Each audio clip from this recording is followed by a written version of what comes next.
жылдың 6 наурыз күні Германияның Любек қаласындағы сот отырысында педофил құрбаны болған 7 жасар қыздың шешесі 1981 жылдың 6 наурыз күні Германияның Любек қаласындағы сот отырысында педофил құрбаны болған 7 жасар қыздың шешесі адам өлімінде айыпталып жатқан еркекті атып өлтіреді.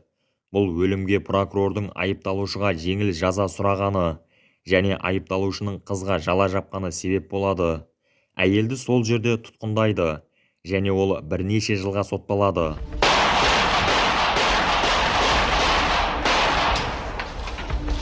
Бұл әлемдегі ең күшті махаббат ананың перзентіне деген махаббаты. Аналар балалары үшін әрқандай қиындыққа, тағдыр сынақтары үшін төтеп беруге дайын тұрады. Германияда өмір сүретін Марианна Бахмайерде педофил жағынан өлтірілген қызы үшін өш алады.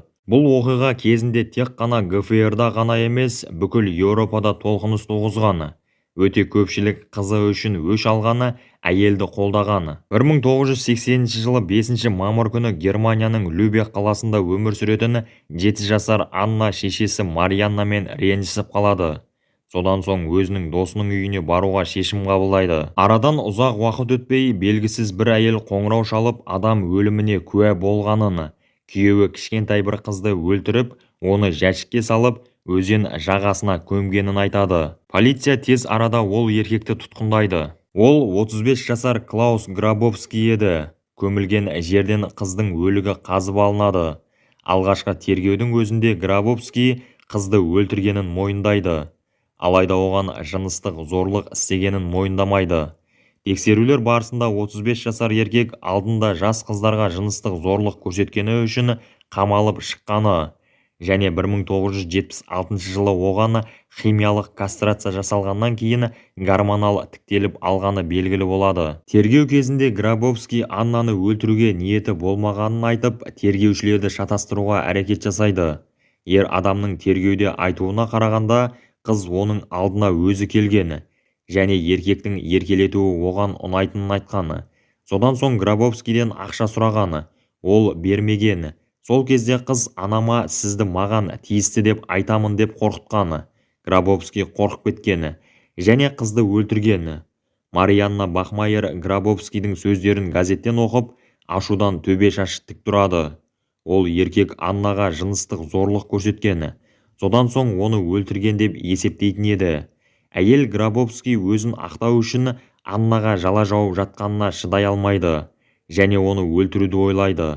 Кейіннен анықталуына қарағанда, Анна өз досының үйіне бара жатып, көшеде кішкентай мысықты көріп қалады. Оны қолына алмақ болғанда, мысық Грабовский тұратын үйге кіріп кетеді. Қыз мысық артынан кірген кезде Грабовскийге кездеседі. Еркек қызға жыныстық зорлық көрсетіп, содан соң қызды өлтіреді.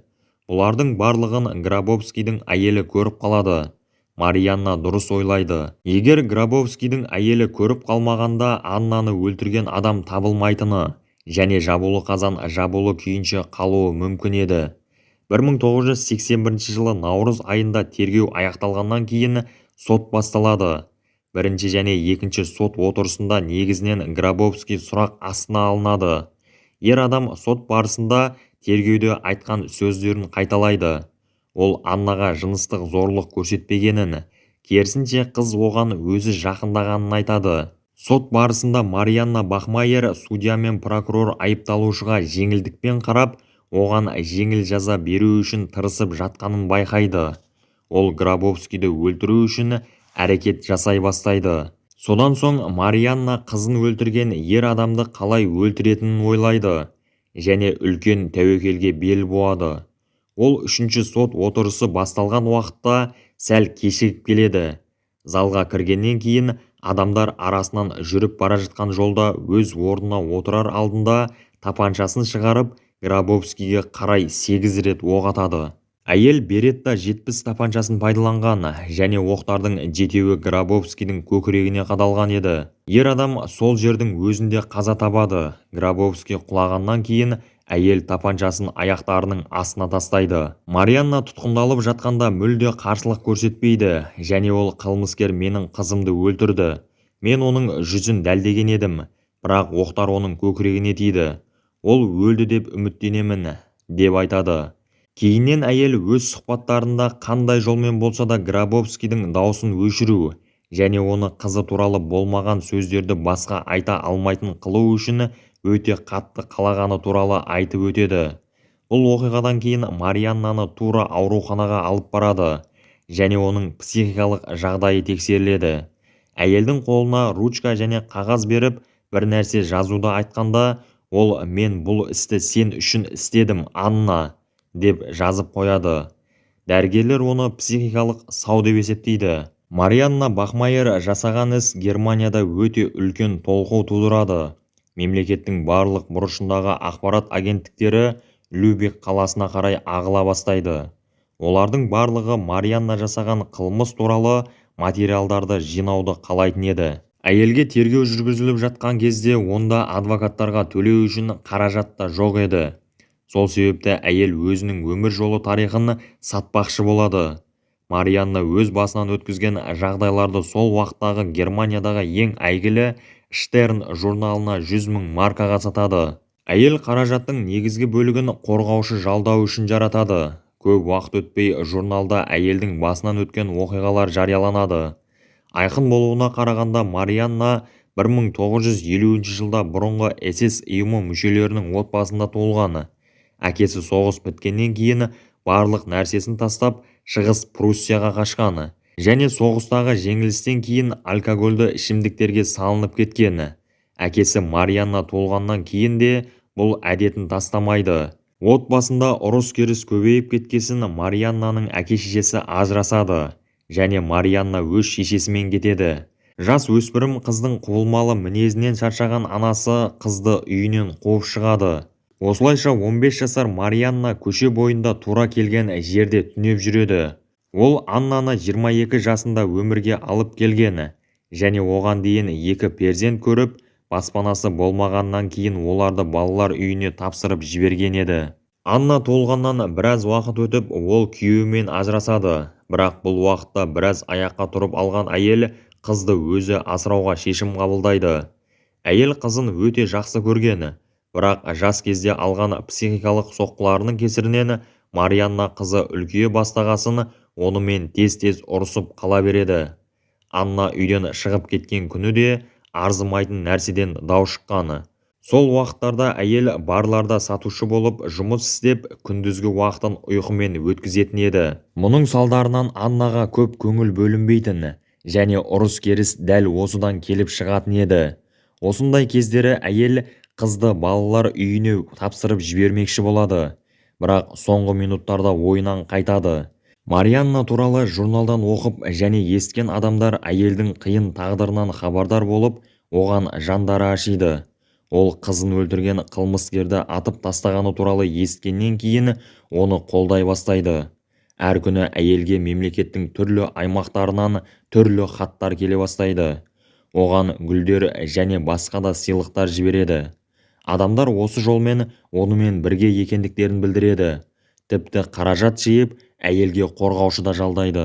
Сонымен қатар адамдар Батыс Германиядағы сот тізімін қаралап Марианнаға бостандық беруін талап етеді. Тергеу аяқталғаннан кейін Марианнаға адам өлімі және заңсыз қару сақтау бойынша айып тағылады. Және 1982 жылы 2 қараша күні сот жұмыстары басталады. Марианнаның сот отырыстарын жариялау үшін бүкіл Еуропадан, Америкадан телеканал тілшілері келеді. Әйелдің қорғаушылары ол жасаған қылмыс алдын ала жоспарланбағанын, қылмыскер қызына жала жапқанына шыдай алмаған әйел Гробовский жеңіл жаза алуы мүмкін екенін ойлап, бұл қылмысты ашу үстінде жасағанын және заңсыз қару сақтамағанын дәлелдеу үшін біраз тер төгеді. Марианнаға өмір бойы түрме жазасы қауіп төндіріп жатқан еді. Бірақ әйелдің қорғаушылары өз мақсаттарына жетеді. Олардың белсенді әрекеттерінің арқасында Любек қаласының соты Марианнаға 6 жыл қамау жазасын береді. Үкім 1983 жылы 2 қараша күні оқылады. Әйел қамауда 3 жыл отырғаннан кейін өзін үлгілі ұстағаны үшін бостандыққа шығарылады. Марианна түрмеде болған уақытта әр күні адамдардан хаттар алып тұрған. 1981 жылы маусым айында Марианна қамаудан шыққаннан соң неміс тілі мұғаліміне тұрмысқа шығады. және олар Африкадағы Гана мемлекетіне көшеді. 1990 жылы әйел күйеуімен ажырасады және Италияның Сицилия аралдарына көшеді. 1994 жылы Марианна неміс радиоларынан біріне интервью береді. Осы жылы ақпарат агенттіктерінің бірі оның өмірі баяндалған шығарманы кітап ретінде шығарады. Содан соң Марианна тағы басқа да агенттіктерге, телеканалдарға берген интервьюінде қызын өлтірген қылмыскерді неге өлтіргенін айтып береді. Оның сөзіне қарағанда Марианнаға Гробовскийдің қызына жала жапқаны намысына тиген. Ол жеңіл жаза алып қамаудан шығып келсе басқаларды да өлтіруі мүмкін екенін ойлап, оған жол бермеу үшін оны атып тастағанын айтқан. 2006 жылы неміс телеканалдарының бірінде Марианнаның өмірі жайында деректі фильм шығады. Ол фильмде әйелдің құрбысы Марианна қылмыскерлерді өлтіруді жоспарлағаннан соң тапанша сатып алып, тастанды үйлердің бірінің жертөлесінде атуды үйреніп, жаттығу жасағанын айтып береді. 1990 жылдар орталарында Марианнада қатерлі ісік ауруы анықталады. Содан соң ол Любек қаласына қайта барады. 1996 жылы 16 қыркүйекте Марианна 46 жасында қаза табады. Марианна туралы алғашқы шығарма 1983 жылы ол енді қамалған кезде шығарылған еді.